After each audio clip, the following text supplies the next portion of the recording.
स्वागत है एक बार फिर और अब पहली खबर। जो न्यूज फार्म कमर कस लीजिए। महिला विश्व कप के एक हैरतअंगेज मुकाबले में अजय इंग्लैंड की टीम ढह रही है। 7 ओवर से भी कम में सिर्फ 40 रन पर 4 विकेट गिर गए। उस पिच पर आखिर हुआ क्या?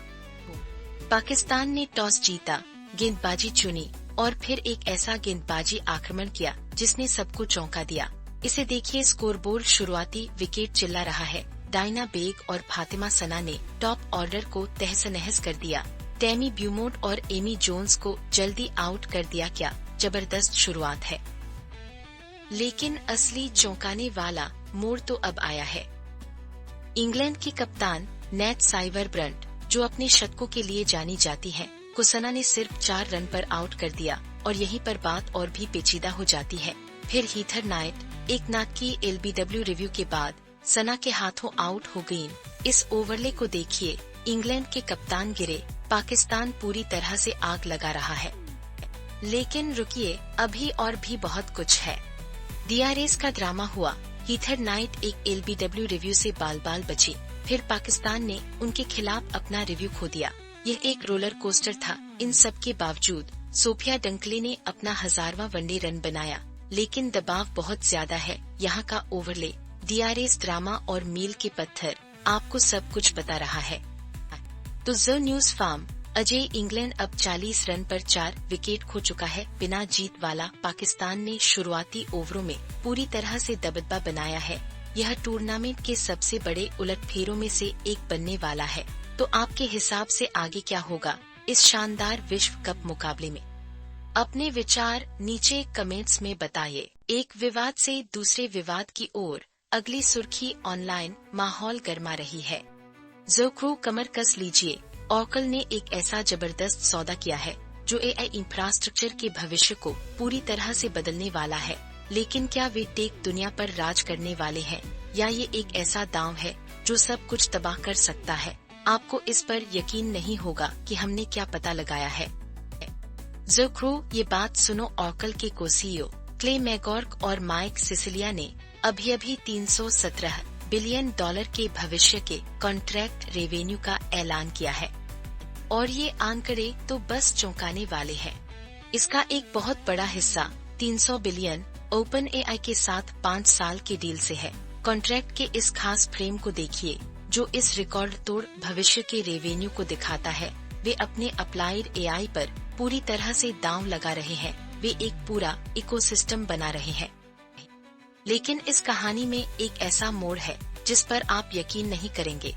इन जबरदस्त आंकड़ों के बावजूद निवेशक और विश्लेषक खतरे की घंटी बजा रहे हैं। वे ऑरेकल के लिए एनवीडिया चिप्स किराए पर लेने से मिलने वाले बहुत कम मार्जिन और ओपन एआई पर भारी निर्भरता को लेकर चिंतित हैं, जो आपको बता दे 2029 तक लाभदायक होने की उम्मीद नहीं है।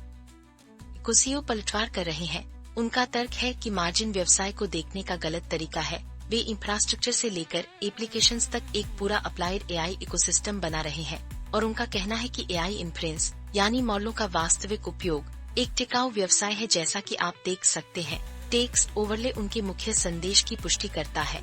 Oracle applied AI is the future. उन्होंने इस विस्तार के लिए 18 बिलियन डॉलर का नया कर्ज लिया है। लेकिन उनका कहना है कि नए सौदे और अनुमानित नकदी प्रवाह एक बेहतर तस्वीर पेश करते हैं। तो जो क्रू ऑरेकल एआई पर बड़ा दांव लगा रहा है। क्या यह एक शानदार कदम है जो उन्हें शीर्ष पर मजबूत करेगा, या ये विशाल एआई बिल्ड आउट और भविष्य की लाभप्रदता पर निर्भरता एक टिक टिक करता बम है?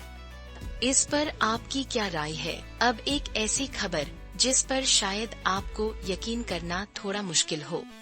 ठीक है, क्या आप इसके लिए तैयार हैं? क्योंकि भारतीय शेयर बाजार में जो हुआ है वह बिल्कुल चौंकाने वाला है। एक शानदार सफर के लिए कमर कस लीजिए।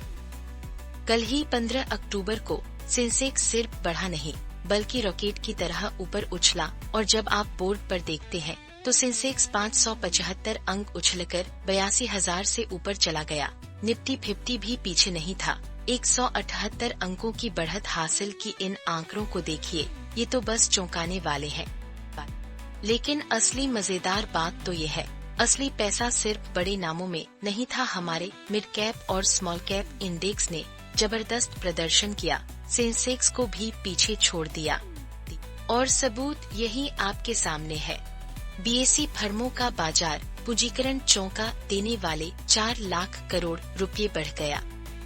यह एक ही सत्र में 4 लाख करोड़ रुपए है। 460 लाख करोड़ से 464 लाख करोड़ से अधिक तक। यह सिर्फ एक छोटा सा उछाल नहीं है, यह एक बहुत बड़ा बदलाव है और इसके परिणाम तो होश उड़ाने वाले हैं। यह जबरदस्त आत्मविश्वास और सभी क्षेत्रों में खरीदारी की होड़ को दर्शाता है। तो इसका भविष्य के लिए क्या मतलब है? क्या यह एक नए बुल रन की शुरुआत है या सिर्फ एक अस्थायी उछाल? अपने विचार नीचे कमेंट्स में बताइए। और अब कुछ हल्के फुल्के अंदाज में। एक पल में 41 जानें चली गईं। एक राजनीतिक रैली अकल्पनीय त्रासदी का दृश्य कैसे बन जाती है? करूर में वास्तव में क्या गलत हुआ और इस विनाशकारी भगदड़ के लिए कौन जिम्मेदार है? आपको इस पर यकीन नहीं होगा कि हमने कुप्रबंधन की कितनी परतें उजागर की है। ठीक है, जो न्यूज फार्म सीएम स्टालिन सीधे तौर पर अभिनेता राजनेता विजय और उनकी टीम को गंभीर भीड़ के लिए दोषी ठहरा रहे हैं। उनका कहना है कि विजय 7 घंटे देर से आए थे। घोषित समय दोपहर 12 बजे था, लेकिन नेता बहुत बाद में पहुंचे, जिससे लोग असहनीय रूप से लंबे समय तक इंतजार करते रहे और सबूत यही आपके सामने है। लेकिन असली मजेदार बात तो ये है, आयोजकों ने काफिले को रोकने की पुलिस की सलाह को पूरी तरह से नजरअंदाज कर दिया। वे आगे बढ़ते गए, जिससे एक जानलेवा हंगामा हुआ। और ये बात जान लो, वहाँ शून्य सुविधाएं थीं, कोई भोजन नहीं, कोई पानी नहीं, कोई शौचालय नहीं। खासकर महिलाओं के लिए उन्होंने लोगों को घंटों धूप में फंसा छोड़ दिया। सच कहूँ तो ऐसी बात इस और यहीं पर मामला पेचीदा हो जाता है। न केवल एम्बुलेंस की कोई व्यवस्था नहीं की गई थी, बल्कि विजय की अपनी पार्टी टीवीके के कार्यकर्ताओं ने कथित तौर पर 2 आपातकालीन वाहनों पर हमला किया, जिससे महत्वपूर्ण बचाव कार्यों में देरी हुई। इस अराजकता को देखिए, ये बिल्कुल होश उड़ाने वाला है। तो गिरफ्तारियां हुईं, लेकिन नुकसान पहले ही हो चुका था और यह एक बहुत बड़े खतरे का संकेत है। सुप्रीम कोर्ट ने हस्तक्षेप किया है, पूरे मामले को निष्पक्ष जांच के लिए सीबीआई को सौंप दिया है। सीएम स्टालिन कहते हैं कि वे 50 सालों से राजनीति में हैं और यह सुनिश्चित करते हैं कि कार्यक्रम नियमों के अनुसार आयोजित हो। लेकिन जो न्यूज फार्म, इन सब के बाद असली सवाल यह है, जब राजनीति, सेलिब्रिटी और सार्वजनिक सुरक्षा के बीच की रेखाएं इतनी धुंधली हो जाती हैं, तो क्या न्याय वास्तव आखिर इसके पीछे का असली मकसद क्या है? फिलहाल के लिए इतना ही। आपसे फिर मुलाकात होगी कुछ और नई और दिलचस्प खबरों के साथ।